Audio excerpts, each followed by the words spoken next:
Yeah ఉంటుందనేది నా అభిప్రాయం అండి. యా కార్తిక్ గారు నమస్కారం అండి. మొత్తంగా చూస్తున్నాం, ట్రంప్ కీలక ప్రకటనలు చేశారు. భారత్తో మాకు మంచి డీల్స్ కుదిరిపోయాయి, వాణిజ్య ఒప్పందాన్ని కుదుర్చుకున్నామని ట్రంప్ చెప్తుంటే భారత్ నుంచి మాత్రం ఎటువంటి ప్రకటన ప్రస్తుతానికైతే లేని పరిస్థితి. సో ఏంటి అసలు, అంటే అమెరికా ఒక్కటే భారత్ మార్కెట్ను శాసించగలుగుతుందా? భారత్లో ఏం జరిగేది కూడా అమెరికానే ముందుగా చెప్తుందంటూ ఇటు ప్రతిపక్షాలు విమర్శిస్తున్న పరిస్థితి. సో ఏంటి, ఎలా చూస్తున్నారు? అమెరికాతో భారతదేశం కుదుర్చుకున్నటువంటి వాణిజ్య డీల్ కావచ్చు, అమెరికాతో సంబంధాలు మెయింటైన్ చేయడం కావచ్చు, మనం స్వాగతించాలి. కానీ అదే క్రమంలో ట్రంప్ వన్ సైడ్ గా చేసినటువంటి ప్రకటనని క్లియర్ గా మనం ఖండించాలి. ఆ ఖండించడం కూడా భారతదేశ ప్రధాని గారు పార్లమెంట్ లో ఖండించాల్సిందే. ట్రంప్ గతంలో పాకిస్తాన్కి భారతదేశానికి యుద్ధం నేనే ఆపానంటే ఎలా ఖండించామో ఇప్పుడు కూడా అలా ఖండించాల్సిందే. ఎందుకంటే ట్రంప్ చేసినటువంటి ప్రకటన మొత్తం కూడా అభ్యంతరకరంగా ఉన్నాయి. దాంట్లో భారతదేశ ప్రయోజనాల కంటే పూర్తిగా అమెరికా ప్రయోజనాలకి భారతదేశం సాకింది అన్నట్టుగా ట్రంప్ చేసిన ప్రకటన ఉంది.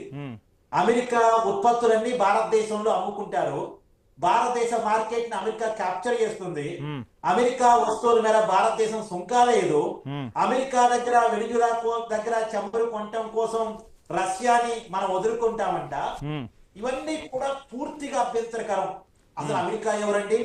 రష్యా మనకి స్వంతం వచ్చినప్పటి నుంచి ఫ్రెండ్షిప్ తో ఉన్నటువంటి కంట్రీ.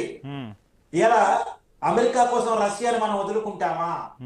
ఇలా ఒకప్పుడు పాకిస్తాన్కి అండగా అమెరికా ఉన్నప్పుడు మనకు అండగా రష్యా ఉండి పాకిస్తాన్ తో జరిగిన యుద్ధాన్ని గెలిపించిన దేశం కదా మనకి.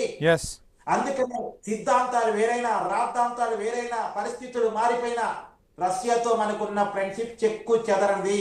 అందుకనే అమెరికా ఎన్ని ఆంక్షలు పెట్టినా, ఎన్ని ఇబ్బందులు పెట్టినా, మన మీద ఎంత సుంకాల మోత మోగించినా సరే రష్యా అధ్యక్షుని మన దేశాన్ని పిలిపించుకున్నాం. ఆ పిలిపించినాడు మనం మోడీ గారికి జైజేలు కొట్టాం. ఎందుకంటే నిజానికి ఏమో మోడీ గారు రైట్ వింగ్, పుతిన్ గారు లెఫ్ట్ వింగ్.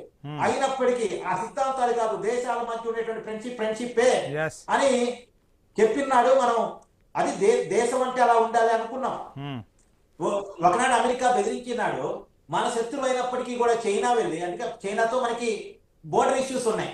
అయినప్పటికీ కూడా అమెరికా నువ్వు మా మీదే అయినా సుంకాల కోసం వస్తే, మా మీద ఇబ్బంది పెడితే మేము ఆల్టర్నేట్ ప్రత్యామ్నాయాలు చూసుకుంటాం, మాకు చైనా రష్యా ఉంది అని చూపించినాడు. మనం జిందాబాద్లు కొట్టాం మోడీ గారికి. తర్వాత అంతేకాదు ఐరోపాతో మనం ట్రేడ్ కుదుర్చుకున్నాం, ఫ్రీ ట్రేడ్. అమెరికా కనుక మన ఎగుమతుల